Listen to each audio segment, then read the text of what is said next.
Hello friends, welcome to my white channel. So మనకి AP and TS పాలిసెట్లో one of the subject అయినటువంటి ఫిజిక్స్లో important topic అయినటువంటి sound నుంచి ఇంపార్టెంట్ క్వశ్చన్స్ని మనం డిస్కస్ చేద్దాం ఫ్రెండ్స్. సో మన క్వశ్చన్స్ ద్వారా మొత్తం సిలబస్ని కవర్ చేసేలా క్వశ్చన్స్ అనేవి తయారు చేయడం జరిగింది అనమాట. So without wasting your time let I will start the session. So first question చూడండి friends. Sound waves are which of the following waves? అసలు మనకి టైప్స్ ఆఫ్ వేవ్స్ అనేవి ఏంటో తెలిస్తే ఇది ఈజీగా ఆన్సర్ చేయొచ్చు అనమాట. సో ముఖ్యంగా మనకి వేవ్స్ అనేవి ఎలా డివైడ్ చేయబడడం జరిగింది అంటే mechanical waves and electromagnetic waves. Mechanical waves అంటే ఒకటేనండి. ఏ వేవ్స్ అంటే ఏ తరంగాలు ఒక చోటు నుంచి మరో చోటుకి ట్రావెల్ అవ్వడానికి ఒక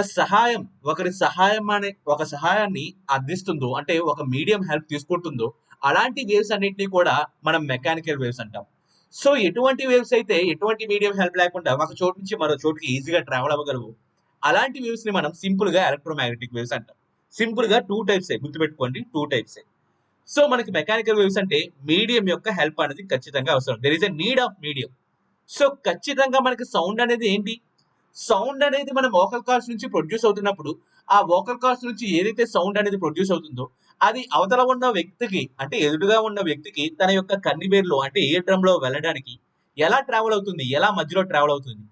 మనం ఏదైతే సౌండ్ ప్రొడ్యూస్ చేస్తున్నామో ఆ సౌండ్ అనేది ఈ గాల్లో ఉన్నటువంటి పార్టికల్స్ ని డిస్టర్బెన్స్ కి గురి చేస్తున్నాయి, అంటే పార్టికల్స్ ని వైబ్రేషన్ కి గురి చేస్తున్నాయి. సార్ సౌండ్ రిక్వైర్ కావాలంటే, సౌండ్ ని ప్రొడ్యూస్ చేయాలి అంటే వైబ్రేషన్ కావాల్సిందే. Without vibration we can't able to produce any sound. So sound అనేది ప్రొడ్యూస్ కావాలి అంటే వైబ్రేషన్ కావాలి, అంటే అట్మాస్ఫియర్ అనేది కావాలి. సో మనకి అందుకే అట్మాస్ఫియర్ ఉన్న చోట మాత్రమే సౌండ్ అనేది ట్రావెల్ అవుతుంది. సౌండ్ యొక్క వెలాసిటీ అనేది ఎయిర్ లో 343 మీటర్స్ పర్ సెకండ్ అని ఎందుకు అంటున్నామంటే ఇక్కడ అట్మాస్ఫియర్ ఉంది కాబట్టి. అంతేగాని మీరు చంద్రుడి మీద ఒక స్పేస్ నౌకని పట్టుకుని, ఒక స్పేస్ క్రాఫ్ట్ ని పట్టుకుని మీరు చంద్రుడి మీద వెళ్ళారండి. చంద్రుడి మీద మీరు మీ ఫ్రెండ్ దిగారు, Aldrin buzz and Neel Armstrong. వీరిద్దరు దిగిన తర్వాత ఒకరితో ఒకరు మాట్లాడుకోవడానికి సాధ్యపడుతుందా? సర్టెన్ డిస్టెన్స్ లో ఉంది. అసలు వినిపిస్తుందా ఆ సౌండ్ అనేది? అసలు ఆ సౌండ్ అనేది ట్రావెల్ అవుతుందా? ట్రావెల్ అవ్వదండి. In the vacuum condition, in the no atmosphere condition, sound traveling velocity is zero. ఇది గుర్తుపెట్టుకోండి ఫ్రెండ్స్. వాక్యూమ్ కండిషన్ లో speed of the sound is how much అంటే జీరో. చంద్రుడి మీద ఎటువంటి అట్మాస్ఫియర్ లేదు, మరి ఒకరు చేసిన సౌండ్ అనేది మరొక వ్యక్తికి ఎట్లా వినిపిస్తుంది ఫ్రెండ్స్? అది వినిపించదు, ఆ సౌండ్ అనేది ట్రావెల్ అవ్వదు. మనలాగా మన అట్మాస్ఫియర్ లో ఉన్నటువంటి నైట్రోజన్ 78% కానీ, ఆక్సిజన్ 21% కానీ, ఆర్గన్ 0.8% కానీ, కార్బన్ డైఆక్సైడ్ 0.04% కానీ, ఇలాంటి వాయువులు ఏమీ ఉండవు, గ్యాస్ మాలిక్యూల్స్ ఏమీ ఉండవు సౌండ్ ని ఒక చోటు నుంచి మరో చోటుకి ట్రావెల్ చేయాలంటే. సో ఇలాంటి మీడియం ఉండని కారణంగా వాక్యూమ్ లో సౌండ్ అనేది ట్రావెల్ అవ్వదు. ఎక్కడైతే అట్మాస్ఫియర్ ఉంటుందో, ఎక్కడైతే పార్టికల్స్ ఉంటాయో ఆ పార్టికల్స్ ఉన్న ప్రదేశంలో మాత్రమే మనకి సౌండ్ అనేది ట్రావెల్ అవుతుంది. మనం ఎక్స్పెరిమెంట్ కూడా చేస్తాం స్కూల్ డేస్ లో, 6th క్లాస్ లో. సో మనం ఒక క్లోజ్డ్ ఛాంబర్ లో, అంటే ఒక గ్లాస్ ని తిరగబెట్టేసి, ఒక గాజు సీసాని తిరగబెట్టేసి దీంట్లో గాలి మొత్తాన్ని తీసివేస్తాం వాక్యూమ్ పంప్ ఉపయోగించి. దీంట్లో ఒక రింగింగ్ బెల్ సెటప్ ఉంచుతాం. ఈ రింగింగ్ బెల్ లోపల రింగింగ్ చేస్తున్నప్పుడు, అంటే అది ర్యాంగ్ అవుతున్నప్పుడు, అంటే అది విజిల్ చేస్తున్నప్పుడు అక్కడ ఎటువంటి సౌండ్ ప్రొడ్యూస్ కాదు. ఎందుకంటే ఇక్కడ వాక్యూమ్, అంటే ఇక్కడ వాక్యూమ్ కండిషన్ ఉంది, మీరు గాలి మొత్తాన్ని ముందే తీసేశారు. అలాంటి సమయంలో ఎటువంటి సౌండ్ ప్రొడ్యూస్ కాదు అని చెప్పేసి మనం ల్యాబ్స్ లో ఇంతకు ముందే చూసామన్నమాట. సో ఖచ్చితంగా సౌండ్ వేవ్స్ అనేవి mechanical waves. Why? Because there is a requirement of some medium. ఓకేనా? సో మనకి లైట్ వేవ్స్ అనేవి సునాయాసంగా ట్రావెల్ అవుతాయండి వాక్యూమ్ లో. అందుకే 1 light year equal to 9.4 into 10⁻15 meters అంటాం. ఎందుకంటే ఒక సంవత్సర కాలం పాటు, 1 ఇయర్ పాటు లైట్ అనేది, ఒక టార్చ్ లైట్ అనేది మీరు వేస్తే అది 1 ఇయర్ పాటు ఎంత దూరం అయితే ప్రయాణిస్తుందో దాన్ని 9.4 into 10⁻15 మీటర్స్ అనేది ప్రయాణించిన కారణంగా లైట్ అనేది ఇంత దూరం ఇంత సమయంలో ప్రయాణిస్తుంది అని చెప్తాం. ఎందుకంటే అది వాక్యూమ్ లో కూడా ట్రావెల్ అవ్వగలదు. లైట్ యొక్క స్పీడ్ కూడా కంపేర్ టు సౌండ్ స్పీడ్ ఎక్కువ, 3 into 10⁻8 మీటర్స్ పర్ సెకండ్. కానీ సౌండ్ స్పీడ్ అంతా 348 మీటర్స్ పర్ సెకండ్. అందువల్లే మనకి ఉరుముల కన్నా మెరుపులు అనేవి ముందు కనిపిస్తాయి. మెరుపులు అనేవి ముందు కనిపించి తర్వాత 15 సెకండ్ల పాటు, 20 సెకండ్ల తర్వాత మనకి ఉరుములు అనేవి వినిపిస్తాయి. ఎందువల్ల? లైట్ స్పీడ్ అనేది 3 into 10⁸. కానీ సౌండ్ స్పీడ్ అనేది మన యొక్క టెంపరేచర్ లో, రూమ్ టెంపరేచర్ లో 25 degrees సెంటిగ్రేడ్ దగ్గర 343 మీటర్స్ పర్ సెకండ్. అంత స్పీడ్ తో, అంత తక్కువ స్పీడ్ తో ట్రావెల్ అవడం వల్ల ముందు లైట్ అనేది కనిపిస్తుంది, తర్వాత సౌండ్ అనేది వినిపిస్తుంది అనమాట. సో సెకండ్ క్వశ్చన్ చూద్దాం. Sound is produced by the humans by which of the following organ? A organ ద్వారా మనకి సౌండ్ అనేది ప్రొడక్షన్ అవుతుందండి? ఇక్కడ మనకి ప్యారెంట్స్ అనేది ముఖ్యంగా మానవ శరీరంలో ఏదైతే బకల్ క్యావిటీ ఆహారాన్ని తీసుకున్న తర్వాత ముందు ఎక్కడికి వెళ్తుందండి? ప్యారెంట్స్ ప్రాంతానికి వెళ్తుంది. ప్యారెంట్స్ తర్వాత మనకి ఏముంటుంది? ఎపిగ్లాటిస్ అనే ఫ్లాప్ లైక్ స్ట్రక్చర్ ఉంటుందండి. ఈ ఎపిగ్లాటిస్ ఏం చేస్తుంది? మీరు ఏదైతే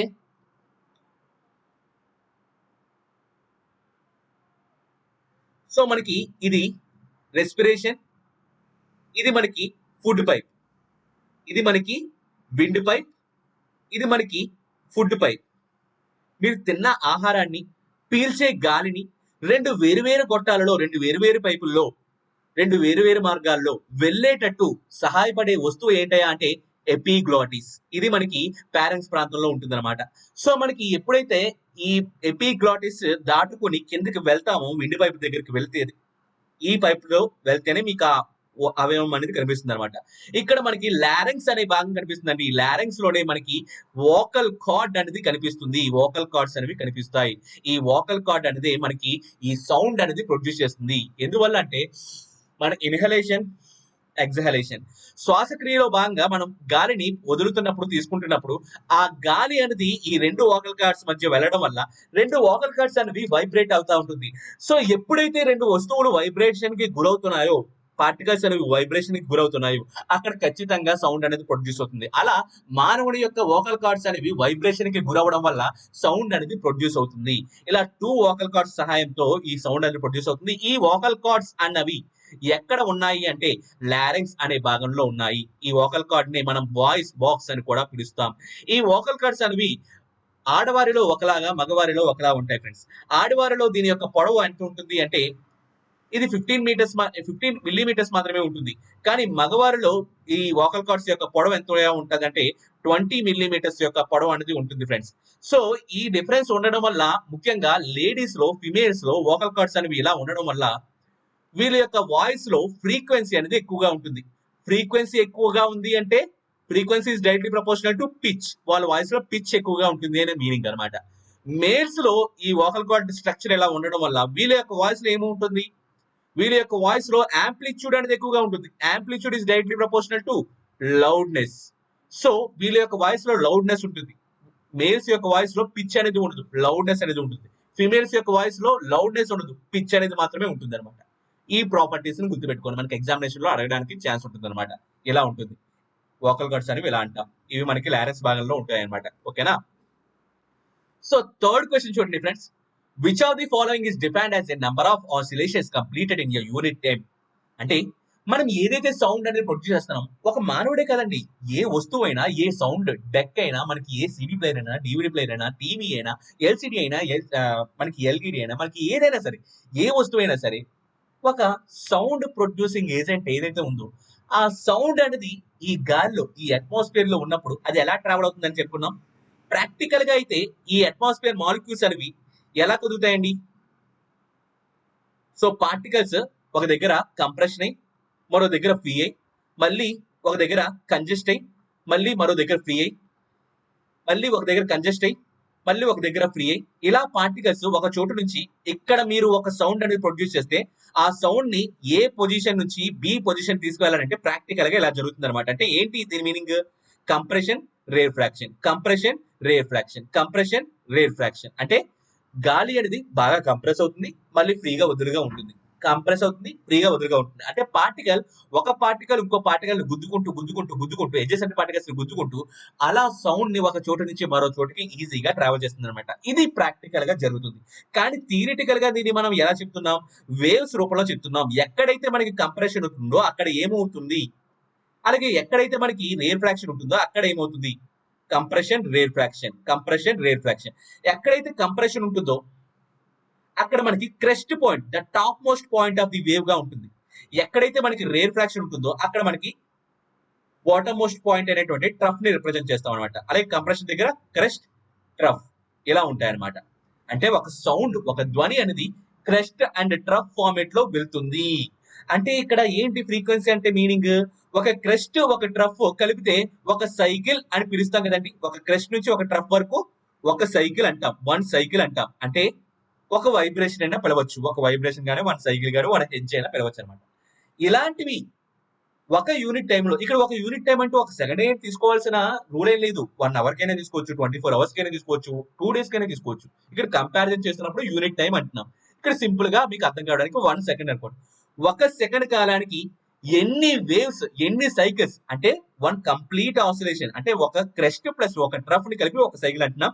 అలాంటివి ఎన్ని సైకిల్స్ కంప్లీట్ అయ్యాయి, ఒక ధ్వని ఎంత ఇంటెన్సిటీతో ప్రొడ్యూస్ చేస్తే అది ఎన్ని తరంగాల్ని ఒక సెకండ్ టైంలో ప్రొడ్యూస్ చేసింది, ఒక యూనిట్ టైంలో ప్రొడ్యూస్ చేసింది అనేది ఏంటంటే ఫ్రీక్వెన్సీ.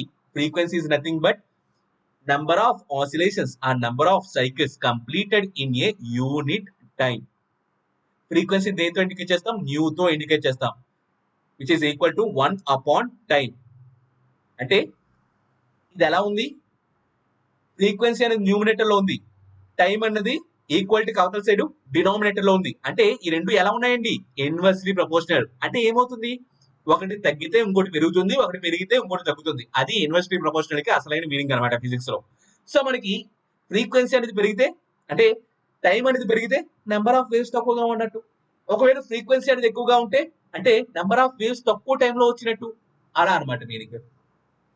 సో దీనికి యూనిట్స్ ఏంటి, ఫ్రీక్వెన్సీకి యూనిట్స్ ఏంటండి, 1 అపాన్ టైం అంటే ఏంటి, 1 అపాన్ సెకండే కదండి. 1 అపాన్ సెకండ్ అన్న హెడ్జెస్ అన్న ఫ్రీక్వెన్సీకి యూనిట్స్ గా కన్సిడర్ చేయడం జరుగుతుంది అనమాట. ఓకేనా. Frequency is directly proportional to frequency. ఈ న్యూ అనేది దేనికి డైరెక్ట్లీ ప్రపోర్షనల్ అండి, ఏ వాయిస్ లో ఏ సౌండ్ లో అయితే ఫ్రీక్వెన్సీ ఎక్కువగా ఉంటుందో, అంటే ఎక్కువ వేవ్స్ ఒక సెకండ్ కాలంలో ఒక యూనిట్ టైంలో ఎక్కువ వేవ్స్ ప్రొడ్యూస్ అవుతున్నాయో అటువంటి వాయిస్ లో ఈ ఫ్రీక్వెన్సీలో పిచ్ అనేది ఎక్కువగా ఉంటుంది. ఓకేనా, పిచ్ అనేది ఎక్కువగా ఉంటుంది. సో మనకి ఇక్కడ చూసారా, ఇది ఒక క్రెస్ట్, ఇది ఒక ట్రఫ్, ఇది ఒక క్రెస్ట్. అంటే 1.5 సైకిల్ మాత్రమే కంప్లీట్ అయింది ఒక సెకండ్ కాలంలో. ఇక్కడ కూడా ఒక సెకండ్ టైమే, ఒక సెకండ్ టైంలో ఒక క్రెస్ట్ ఒక ట్రఫ్ 1 2 3 4 5 6 సైకిల్స్ కంప్లీట్ అయ్యాయి. 6 సైకిల్స్ ఒక సెకండ్ కాలంలో, 1.5 సైకిల్ ఒక సెకండ్ కాలంలో.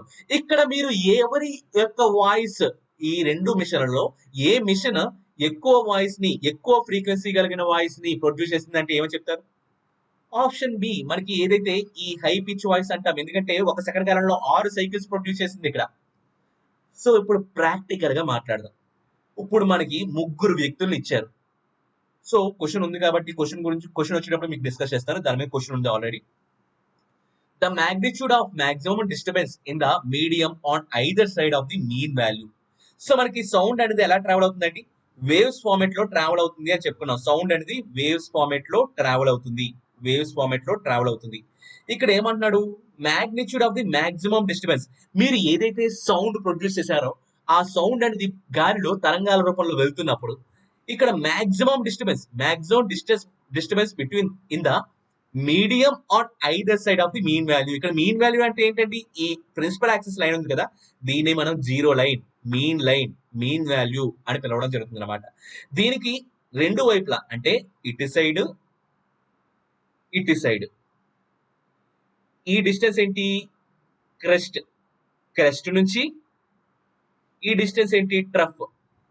అంటే the vertical distance between the crest and trough, ఈ టోటల్ డిస్టెన్స్ నే మనం ఏమని చెప్తున్నాం, ఏ అంటే యాంప్లిట్యూడ్ అని చెప్పడం జరుగుతుంది. ఓకేనా. సో ఎవరి వాయిస్ లో అయితే ఎక్కువ డిస్టెన్స్, ఎక్కువ లెంత్ ఉంటుందో, ఎక్కువ వెర్టికల్ డిస్టెన్స్ ఉంటుందో వాళ్ళ వాయిస్ లో యాంప్లిట్యూడ్ అనేది ఎక్కువగా ఉన్నది అనమాట. మరి యాంప్లిట్యూడ్ అంటే ఏంటి మీనింగ్, ఎవరి వాయిస్ లో అయితే యాంప్లిట్యూడ్ ఉంటుందో వాళ్ళ వాయిస్ లో లౌడ్నెస్ అనేది ఎక్కువగా ఉన్నట్టు. ఓకేనా. సో ఇక్కడ ఏంటండి, ఈ డెఫినేషన్ కి ఏంటి meaning, amplitude. 5th one answer C and 6th one answer A. So amplitude కి ఒక రిలేషన్ కూడా ఉందండి, amplitude whole square is directly proportional to loudness అనమాట. మీకు అప్పుడప్పుడు ప్రాబ్లమ్స్ కూడా అడుగుతాడు, what is the units of the loudness. Actual గా సౌండ్ కి యూనిట్స్ ఏంటంటే డెసిబుల్స్ అంటారు. కాదు, sound is one of the form of energy. Energy ఎప్పుడైనా సరే జౌల్స్ లోనే ఉంటుంది, ఆ డెసిబుల్స్ లో చెప్పకూడదు. ఇక్కడ యూనిట్స్ ఆఫ్ డెసిబుల్స్ అనేది దేనికంటే లౌడ్నెస్ కి యూనిట్స్ డెసిబుల్స్. ఇక్కడ ఇఫ్ యూ క్వశ్చన్ ఎలా అడుగుతారంటే ప్రాబ్లం అనేది, ఇఫ్ యూ అలారమింగ్ క్లాక్, ఒక అలారం క్లాక్ ఉందంట. Alarming clock making a sound which is about 5 decibels or 25 decibels. An alarming clock making a sound of 25 decibels, then then what is its amplitude value? ఆ alarming clock చేస్తున్నటువంటి sound, ఆ sound wave గాలిలో ఏదైతే graph గీస్తున్నామో మనం, ఆ graph record అవుతుందో ఆ graph లో ఉన్నటువంటి యాంప్లిట్యూడ్ వాల్యూ అంటే the vertical distance between the crest and trough ఎంత అని అడుగుతున్నాడండి. సో ఇక్కడ ఏమి ఇచ్చారు, డెసిబుల్స్ అంటే లౌడ్నెస్ ఇచ్చేసాడు. 25 decibels equal to amplitude square, amplitude equal to square root of 25, amplitude is equal to 5. అంటే ఒక క్రెస్ట్ కి ఒక ట్రఫ్ కి ఉన్నటువంటి వెర్టికల్ డిస్టెన్స్ అంటే ఇక్కడ 5 meters or 5 centimeters, nothing but ఏదైనా ఒక యూనిట్స్ అనేది తీసుకోపోవచ్చు. 5 అనేది కరెక్ట్ ఆన్సర్ అనమాట యాంప్లిట్యూడ్ కి. ఓకేనా? సో ఇక్కడ చూసారా లో యాంప్లిట్యూడ్ వాయిస్ అనేది ఎలా ఉందో. లో యాంప్లిట్యూడ్ వాయిస్ అనేది వెర్టికల్ డిస్టెన్స్ అనేది ఫర్ సపోజ్ సే అనుకోండి ఇది 1 mm అనుకోండి. సెకండ్ వాయిస్ లో చూడండి, ఒక క్రెస్ట్ కి ఒక ట్రఫ్ కి ఉన్నటువంటి వెర్టికల్ డిస్టెన్స్ 5 mm అనుకోండి. ఇక్కడ ఇంకా వాయిస్ లౌడ్నెస్ పెంచారు, ఇంకా గట్టిగా అరుస్తున్నారు. అలాంటి వాయిస్ లో యాంప్లిట్యూడ్ చూసారు ఎలా ఉందో, ఒక క్రెస్ట్ కి ఒక ట్రఫ్ కి 10 mm.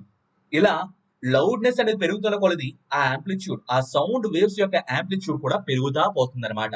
ఓకేనా? దీని మీనింగ్ అర్థమైంది అనుకుంటా మీకు. సో ఇప్పుడు మనకి యాంప్లిట్యూడ్ కి లౌడ్నెస్ కి what is the relation between the amplitude and the loudness, ఇది ఆల్రెడీ డిస్కస్ చేసుకున్నాం. Loudness is directly proportional to the amplitude square. Option A is the right answer. Sir ఇప్పుడు కరెక్ట్ స్టేట్మెంట్ కి వచ్చా. ఇది number of times అడుగుతున్నారు మనకి competitive exams కానీ, AP POLYCET examination కానీ, టీఎస్ పాలిసెట్ ఎగ్జామినేషన్ లో కానీ నెంబర్ ఆఫ్ టైమ్స్ ఈ సెట్ లోను ఎం సెట్ లో కూడా అడుగుతున్నారు ఫ్రెండ్స్. ఈ థియరీ ఏంటంటే మనకి ముఖ్యంగా ముగ్గురు రకాల వాయిస్లు మన జీవిత చక్రంలో వింటాం. ఎవరెవరు వాళ్ళు? చిల్డ్రన్స్,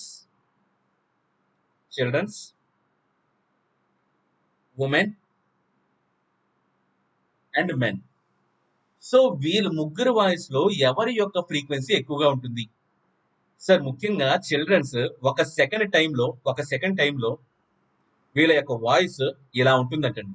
చిల్డ్రన్స్ ది చూసారా ఎన్ని సైకిల్స్ ఉన్నాయో, భయంకరమైన సైకిల్స్. వాళ్ళు ఏ సౌండ్ చేసినా సరే ఒక సెకండ్ టైంలో చాలా ఎక్కువ రకాల వేవ్స్ ప్రొడ్యూస్ అవుతాయంట. కానీ ఉమెన్స్ దగ్గరికి వచ్చేటప్పటికి మరీ చిల్డ్రన్స్ అంత కాకపోయినా ఒక మోస్తారుగా ఫ్రీక్వెన్సీ ఉంటదంటండి వాళ్ళ వాయిస్ లో. కానీ అదే మెన్స్ దగ్గరికి వచ్చేటప్పటికి అంతే, 2 సైకిల్స్ అంతే. ఇది కూడా ఒక సెకండ్ టైంలోనే. అంటే ఇక్కడ ఎవరి ఫ్రీక్వెన్సీ అనేది ఎక్కువగా ఉన్నట్టు? Children frequency is greater than, women frequency is greater than men's frequency అని చెప్తారనమాట. సో ఎవరి వాయిస్ లో పిచ్ అనేది ఎక్కువగా ఉంటుందంటే children greater than women greater than men. కానీ ఎవరి వాయిస్ లో యాంప్లిట్యూడ్ ఎక్కువగా ఉంటుందంటే, ఎందుకంటే ఇక్కడ frequency is inversely proportional to amplitude. ఒక వాయిస్ లో యాంప్లిట్యూడ్ ఉందంటే ఫ్రీక్వెన్సీ ఉండదు, ఫ్రీక్వెన్సీ ఉందంటే యాంప్లిట్యూడ్ ఉండదు.